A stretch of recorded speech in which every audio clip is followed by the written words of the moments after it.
மத்திய கிழக்கிலே ஈரானுக்கும் அமெரிக்காவுக்கும் இடையிலே நடைபெற்று வரக்கூடிய பரஸ்பர தாக்குதல்கள் இரு நாடுகளையும் தாண்டி சர்வதேச அளவிலே பலத்த அழுத்தங்களை உண்டாக்கக்கூடிய ஒரு யுத்தமாக மாறிக்கொண்டிருக்கிறது. காரணம் என்னன்னா, ஹொர்முஸ் நீர்ப்பரப்பை மொத்தமாக மூடியிருக்கிறது ஈரான். அதே நேரத்தில் பாபல் மந்தப் என்கிற யமனுடைய கடற்பரப்பில் சவுதி அரேபியாவினுடைய எந்த கப்பல்களும் பயணிக்கக்கூடாது என்று சவுதிக்கு எதிரான ஒரு அழுத்தத்தை ஹூத்திஸ் இருக்கிறாங்க. எனவே இந்த இருதரப்பு அழுத்தங்களால் சர்வதேச மட்டத்தில் எண்ணெய் விலை உயர்ந்து கொண்டே இருக்கிறது. அதை தாண்டி அமெரிக்காவில் பெட்ரோலுடைய விலையும் அதிகரித்து கொண்டிருக்கிற காரணத்தினால எல்லா அரசாங்கங்களும் மிகப்பெரிய அழுத்தங்களை சந்தித்துக் கொண்டிருக்கிறார்கள். இதே நேரத்தில் இன்றைய நாள் அல் ஜசீரா ஒரு முக்கியமான செய்தியை ஒளிபரப்பி இருக்கிறது. அந்த செய்தி என்னன்னு கேட்டா, வாஷிங்டன்ல இருந்து முன்னாள் பென்டகனுடைய அதிகாரி ஒருவர் பேட்டி அளித்திருக்கிறார். அவர் பென்டகனுடைய ஆயுதம் தொடர்பான ஆய்வுகளை மேற்கொள்ளக்கூடிய ஒருவர்.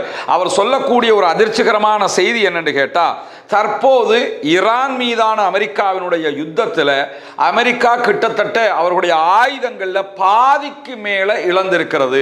அவங்க கிட்ட இருக்கக்கூடிய ஆயுத தொகையில பாதிக்கு மேல அமெரிக்கா தற்போது அழித்து விட்டது, இல்லாமல் இருக்கிறது. எனவே அவர்கள் மீண்டு வருவதற்கு இன்னும் 5 ஆண்டுகளாவது தேவைப்படும் என்கிறார் அந்த முன்னாள் அதிகாரி. அமெரிக்காவினுடைய நிலை ரொம்ப பரிதாபகரமான நிலையாக மாறிக்கொண்டிருக்கிறது என்று பேசக்கூடியவர், ஈரான் யுத்தத்தில் அமெரிக்கா அதிகமான ஆயுதங்களை பயன்படுத்தி கொண்டிருக்கிறது.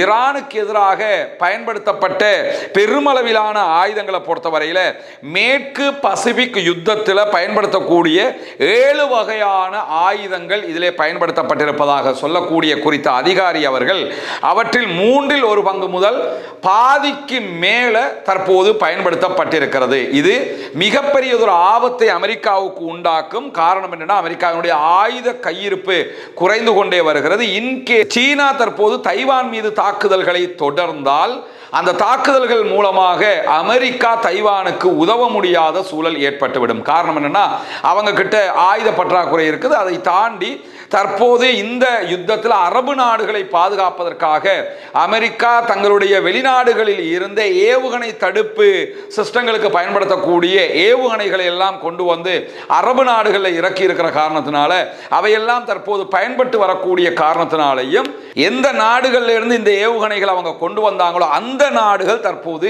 பாதுகாப்பில்லாத சூழலுக்கு தள்ளப்பட்டிருக்கின்றன. எனவே சீனா இப்ப நினைச்சாங்கன்னா தைவான் மேல அட்டாக் பண்றதுக்கு அமெரிக்காவால் ஒன்றும் பண்ண முடியாது. ஆல்ரெடி ரஷ்யா உக்ரைன் மேல யுத்தம் பண்ணிக்கிட்டு இருக்கிறாங்க. ரஷ்யாவுக்கு எதிராக உக்ரைனுக்கு அமெரிக்கா உதவிக்கிட்டு இருக்குது.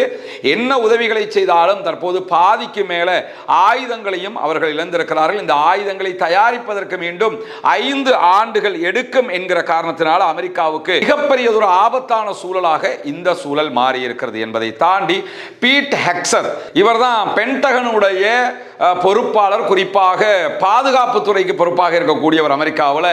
அவர் இதுவரைக்கும் அமெரிக்கா ஈரான் வார்ல 37 பில்லியன் அமெரிக்க டாலர்களை செலவு செய்திருக்கிறது என்று சொல்லி இருக்கிறார். மேலதிகமாக 75 பில்லியன் அமெரிக்க டாலர் தேவை, அதை நீங்க தந்தா மட்டும்தான் நாங்க யுத்தம் பண்ண முடியும் என்று கேட்டுக்கிட்டு இருக்கிறாரு.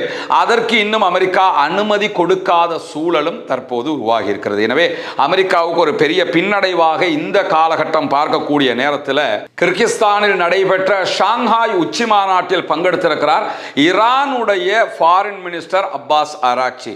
அப்பாஸ் அராக்சி இன்றைக்கு கிர்கிஸ்தான்ல இருந்து ஊடகங்களுக்கு பேசியிருக்கிறார். பேசுகிற நேரத்தில் அச்சுறுத்தல் மொழியை தெஹரான் பொறுத்து கொள்ளாது, பதிலடியைத்தான் எப்போதும் கொடுக்கும் என்று இன்றைக்கு பேசியிருக்கிறார். கிர்கிஸ்தானில் நடைபெறக்கூடிய ஷாங்காய் உச்சி மாநாட்டில் சீனா, ரஷ்யா ஆகிய நாடுகளுடைய பல முக்கியஸ்தர்கள் பங்கெடுத்திருக்கக்கூடிய சூழல்ல அந்த கூட்டத்தில் தான் அவர் இந்த பேச்சுக்களையும் பேசியிருக்கிறார். குறிப்பாக ரஷ்யா மற்றும் சீனாவுடனான ஆலோசனைகள் தொடர்ந்து நடைபெற்று வருகிறது என்று சொல்லக்கூடிய ஈரானுடைய ஃபாரின் மினிஸ்டர் அப்பாஸ் அராக்சி, வாய்ப்பு கிடைக்கிற நேரங்களில் எல்லாம் சீனாவோடும் ரஷ்யாவோடும் அவர்கள் எங்கள் நண்பர்கள் என்கிற அடிப்படையில் நாங்கள் தவறாமல் டிஸ்கஷன் பண்ணி கொண்டுதான் இருக்கிறோம் இந்த யுத்தம் தொடர்பாக என்றும் சொல்லி இருக்கிறார். இதுல இருந்து சீனாவும் ரஷ்யாவும் எவ்வளவு முக்கியத்துவத்தை ஈரானுக்கு கொடுக்கின்றன என்றும் ஈரான் சீனா ரஷ்யாவினுடைய பேச்சை எவ்வளவு தூரம் கேட்கிறாங்கிறதை நம்ம புரிஞ்சு கொள்ள முடியும். இந்த யுத்தத்தில்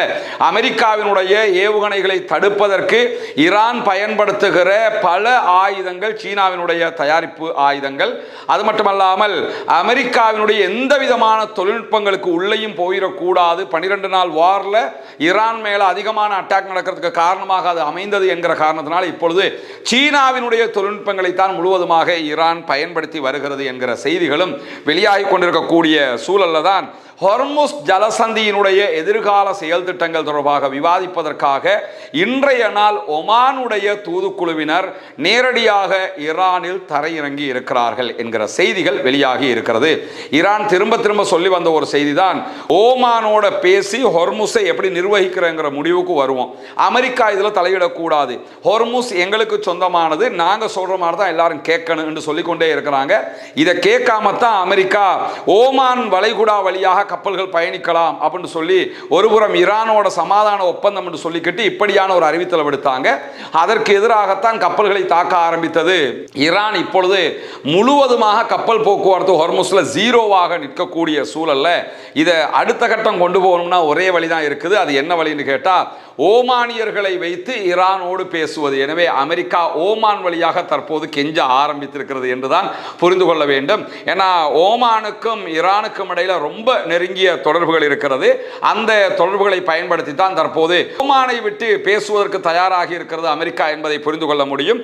இந்த பிரச்சனைக்கு ஓமானும் ஈரானும் தான் முடிவு கட்ட வேண்டுமே தவிர அமெரிக்காவால் எந்த முடிவையும் கட்ட முடியாது என்பதால் தற்போது அமெரிக்கா நேரடியாக களமிறங்கி ஒன்றும் சாதிக்க முடியல, ஓமான் வழியாக பேசி பார்ப்போம் என்கிற இடத்திற்கு வந்திருக்கிறார்கள் என்கிற செய்திகளுக்கு மத்தியில தான் வாஷிங்டன்ல செவ்வாய்க்கிழமை அமெரிக்க அதிபர் டொனால்ட் ட்ரம்பை இஸ்ரேலிய பிரதமர் பெஞ்சமின் நெத்தன்யாகு சந்திக்கிறார் என்கிற செய்திகள் வெளியாகி இருக்கிறது. அமெரிக்காவுக்கு நெத்தன்யாகு வந்தால் அவரை கைது செய்ய வேண்டும் என்று விரும்புகிற நேரத்தில் தான் தற்போது நெத்தன்யாகு வருகிறார். அவரை கைது செய்வதை விடுத்துவிட்டு அமெரிக்க அதிபர் செங்கம்பல வரவேற்பு கொடுத்து அவரை சந்திப்பதற்கு ஏற்பாடு செய்து கொண்டிருக்கிறார் என்கிற செய்திகள் வெளியாகி கொண்டிருக்கக்கூடிய நேரத்தில் அமெரிக்காவுக்கு போகிற பெஞ்சமின் நெத்தன்யாகு அமெரிக்காவினுடைய மரணித்த செனட்டர் லின்சே கிரஹாமினுடைய இறுதிச் சடங்கிலும் பங்கேற்பார் என்று சொல்லப்படுகிற லின்சே கிரஹாமை பொறுத்தவரையில் திரும்ப திரும்ப இஸ்ரேலுக்கு ஆதரவாகவும் காசாவில் அப்பாவி பொதுமக்களை இஸ்ரேல் கொன்று குவித்ததை நியாயம் என்று பேசி வந்த உலகத்தின் நம்பர் 1 இனவாதிகளில் ஒருவராக இருந்தவர். அவர் செத்துப்போன காரணத்தினால் அவருடைய இறுதி நிகழ்வுகளையும் பங்கெடுப்பதற்காகத்தான் பெஞ்சமின் நெத்தன்யாகு தற்போது அமெரிக்கா செல்கிறார் என்கிற செய்திகள் வெளியாகி இருக்கக்கூடிய சூழல்ல தான் இந்த சந்திப்பு நடைபெறுகிற செய்திகளும் வெளியாகி இருக்கிறது. இந்த நிலையில ஈரான்ல இருந்து ஏவப்பட்ட 7 ஏவுகணைகளையும் 6 ஆளில்லா விமானங்களையும் நாங்கள் தடுத்திருக்கிறோம் என்று இன்றைக்கு ஜோர்டானுடைய ராயல் போர்சஸ் வெளியிட்டிருக்கக்கூடிய செய்திகள் வெளியாகி இருக்கிற அதே நேரம் இன்றைக்கு ஈரான் குவைத் மீது நடத்திய ஏவுகணை தாக்குதல்கள்ல குவைத்திலிருந்து அமெரிக்காவினுடைய ஒரு வெடிமருந்து குடோனே மொத்தமாக அளிக்கப்பட்டிருக்கிறது என்கிற செய்திகளுக்கு மத்தியில் அமெரிக்காவினுடைய படையினருக்கு மத்தியில் உயிரிழப்புகளும் ஏற்பட்டிருக்கிறது என்கிற செய்திகளும் வெளியாகி இருக்கு. வெடிச்சு செதறியது வெடிமருந்துகளை குண்டுகளை சேமித்து வைக்கக்கூடிய ஒரு குடோன், அதில் ஒர்க் பண்ணின அமெரிக்காவினுடைய போர்சஸும் கொல்லப்பட்டிருக்கிறார்கள் என்கிற செய்திகளுக்கு மத்தியில் தான் குவைத்தில் இருக்கக்கூடிய அமெரிக்காவினுடைய கேம்ப் உதைரியில் இருக்கக்கூடிய அமெரிக்காவின் உபகரண கிடங்குகள் மீது தாக்குதல்களை நடத்தி இருக்கிறது ஈரான். அதே போன்று கேம்ப் தோஹா, கேம்ப் அரிஃப்ஜான் உள்ளிட்ட பகுதிகள் மேலேயும் இன்றைக்கு குவைத்திலே பல தாக்குதல்களை ஈரான் நடத்தி இருக்கக்கூடிய செய்திகள் வெளியாக இருக்கு. இது எல்லாமே ஆளில்லா விமான தாக்குதல்கள், ட்ரோன் தாக்குதல்களாகத்தான் ஈரான் நடத்தி இருக்கக்கூடிய சூழல்ல பஹ்ரைன் மீது இன்றைக்கு நடத்தப்பட்டிருக்கக்கூடிய தாக்குதல்கள்ல ஷேக் ஈசா விமானப்படை தளத்தின் மீது தாக்குதல் மீண்டும் நடத்தப்பட்டிருக்கிறது. இது அமெரிக்கன் போர்சஸ் பயன்படுத்தக்கூடிய ஒரு விமானப்படை தளம். அதே போன்று ஷேக் ஈசா விமானப்படை தளத்தில் இருக்கக்கூடிய பெட்ரோல் பங்க் ஒன்று மேலையும் அட்டாக் பண்ணியிருக்கிறாங்க. பெட்ரோலியங்கள் சேமித்து வைக்கக்கூடிய கிடங்கு, அது அதன் மீதும் தாக்குதல்கள் நடத்தப்பட்டிருக்கு. இது எல்லாமே ஆளில்லா விமான தாக்குதல்களாக நடத்தப்பட்டிருக்கிற அதே நேரத்தில் மிக முக்கியமாக பஹ்ரைனில் இருக்கக்கூடிய அமேசான் தரவு மையம் டேட்டா சென்டர் மேல ஈரானுடைய ஐஆர்ஜிசி தாக்குதல்களை நடத்தி இருக்கிறது. டேட்டா சென்டருடைய ஒரு பெரும் பகுதியை நாங்கள் அளித்திருக்கிறோம் என்று சொல்லக்கூடிய ஐஆர்ஜிசி அமெரிக்காவுக்கு உளவு தகவல்களை வழங்குகிறது. அமெரிக்காவினுடைய இந்த அமேசான் டேட்டா சென்டர், எனவேதான் அமேசான் டேட்டா சென்டர் மேல நாங்கள் அட்டாக் பண்ணி இருக்கிறோம் என்கிற செய்திகளை இன்றைக்கு ஐஆர்ஜிசி IRGC வெளியிட்டிருப்பதை நம்ம பார்க்க முடியும். ஆனால் பஹ்ரைனோ அல்லது அமேசானோ இந்த செய்திகளை இதுவரைக்கும் உறுதிப்படுத்தவில்லை என்பதையும் நாம் புரிந்து கொள்ள வேண்டும். அதே போன்றுதான் இன்றைய நாளில் ஜோர்டானில் இருக்கக்கூடிய மோஃபாக் சால்தி, அதாவது அல் அஷ்ராக் விமானப்படை தளத்தின் மீது தாக்குதல்களை நடத்தி இருக்கிறது ஈரானுடைய IRGC படைப்பிரிவு. இந்த தளத்தில் இருந்த அமெரிக்காவினுடைய இராணுவ தளத்தினுடைய பராமரிப்பு வசதிகள் மீது அட்டாக் பண்ணப்பட்டிருக்கிறது. அங்கு அமெரிக்கன் போர்சஸ் தங்குகிற இடங்கள் மீது தாக்குதல்கள் நடத்தப்பட்டிருக்கிறது.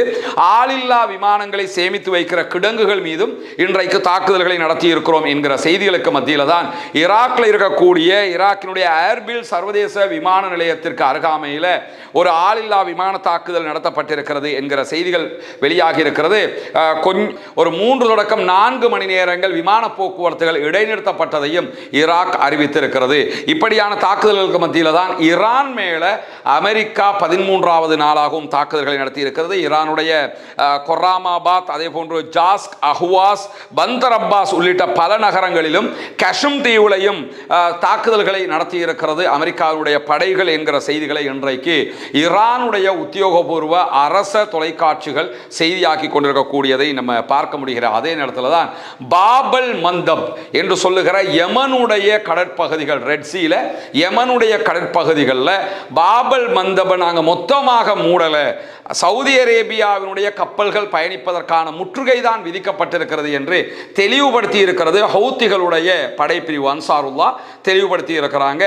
பாபல் மந்தப் வழியாக சைனாவினுடைய கப்பலை மட்டும் போறதுக்கு அனுமதிச்சீங்களே என்று கேட்கிற போதுதான் சைனாவுடைய கப்பல் மட்டுமில்லை, எந்த கப்பலாக இருந்தாலும் போகலாம், ஆனால் அவங்க சவுதியில இருந்து பெட்ரோலை ஏற்றிக்கிட்டு போகிற சவுதியினுடைய கப்பலாக இருந்தால் அங்கீகரிக்க மாட்டோம் என்று சொல்லி இருக்கிறார்கள். எனவே சீனாவுக்கு எண்ணெயை கொண்டு போனால் எதுவும் பண்ண மாட்டோம்ட்டாங்க. அதே மாதிரி வேறு ஏதாவது ஒரு நாடு அந்த நாட்டுக்கு தேவையான பெட்ரோலியத்தை எடுத்துக்கிட்டு போவாங்களா இருந்தால் எந்த பிரச்சனையும் இல்லை. ஆனால் சவுதியினுடைய ஓன் கப்பலாக இருந்தால் அட்டாக் பண்ணுவோம், சவுதிக்கு தான் நாங்கள் முற்றுகை விதிச்சிருக்கோமே தவிர வேறு எந்த நாடுகளுக்கு நாங்கள் முற்றுகை விதிக்கவில்லை என்று தெளிவுபடுத்தி இருக்கிற அதே நேரத்தில் தான் எண்ணெய் கப்பல்கள் இன்றைக்கும் சவுதி அரேபியாவில் இருந்து எண்ணெய்களை ஏற்றிக்கொண்டு நேரடியாக பாபல் மந்தப் வழியாக வராம சுற்றி சுயேஸ் கால்வாய் வழியாக அவர்கள் சென்று கொண்டிருக்கிறார்கள், ஆப்பிரிக்காவை சுற்றி பயணித்துக் கொண்டிருக்கிறார்கள் என்கிற செய்திகள் வெளியாகி இருக்கிறது. டேனிஷ் கொடியோடு இயங்கக்கூடிய டாம் இனோவேஷன் என்கிற ஒரு பெரிய டேங்கர் கப்பல், இந்த கப்பல் இன்றைக்கு நிறைய எண்ணெய் பொருட்களை, பெட்ரோலிய பொருட்களை ஏற்றிக்கொண்டு சுயேஸ் கால்வாய் வழியாக ஆசியாவுக்கு சென்று கொண்டிருக்கிறது என்று டாம் நிறுவனம் இன்றைக்கு வெளியிட்டிருக்கக்கூடிய அறிவிப்புகளில் சொல்லி இருக்கிறார்கள். நேரடியாக ரெட் சீல சவுதியிலிருந்து பெட்ரோலிய பொருட்களை ஏற்றிக்கொண்டு அப்படியே கீழே பாபல் மந்தபுக்கு வந்தால் அடுத்தபடியாக ஆசியாவுக்குள்ள நுழைஞ்சிடலாம். ஆனால் அப்படி நுழைகிறதுக்கு தற்போது ஹவுத்திஸ் தடை விதிச்சிருக்கிற காரணத்தினால அப்படியே சுற்றி ஆப்பிரிக்காவை சுற்றி ஒரு பெரும் பயணம், 1 மாதத்துக்கு மேலே சுற்று போட்டுக்கிட்டு தான் அவங்க போய் சேரணும். அப்படியான ஒரு சிரமத்தை தற்போது கப்பல்கள் எதிர்கொண்டு வருகின்றன என்கிற செய்திகள் வெளியாக இந்த டோம் நிறுவனத்தினுடைய இந்த எண்ணெய் கொண்டு போகக்கூடிய கப்பல்கள் மொத்தமாக பயணிக்கக்கூடிய இந்த ரூட் அதில் சுற்றி அவங்க ஜப்பானுக்கு தான் போகுது அந்த கப்பல். ஆனாலும் அந்த கப்பல்களை தாக்க மாட்டோம் என்று ஹூத்திகள் சொல்லி இருக்கிறாங்க. ஏன்னா நாங்கள் நேரடியாக சவுதியினுடைய கப்பலாக இருந்தால் தான் அட்டாக் பண்ணுவோம்ங்கிறாங்க. ஆனால் இந்த கப்பல் நேரடியாக பாபல் மந்தப் வழியாக வராமல் சுத்தியே பயணித்துக் கொண்டிருக்கிறது என்கிற செய்திகளையும் இன்னைக்கு நம்ம பார்க்க முடிகிறது. எனவே இன்றைக்கு வெளியாகி இருக்கக்கூடிய செய்திகளுடைய முக்கியமான தொகுப்பை தான் உங்களோடு பகிர்ந்து கொண்டிருக்கிறோம். தொடர்ந்து இணைந்து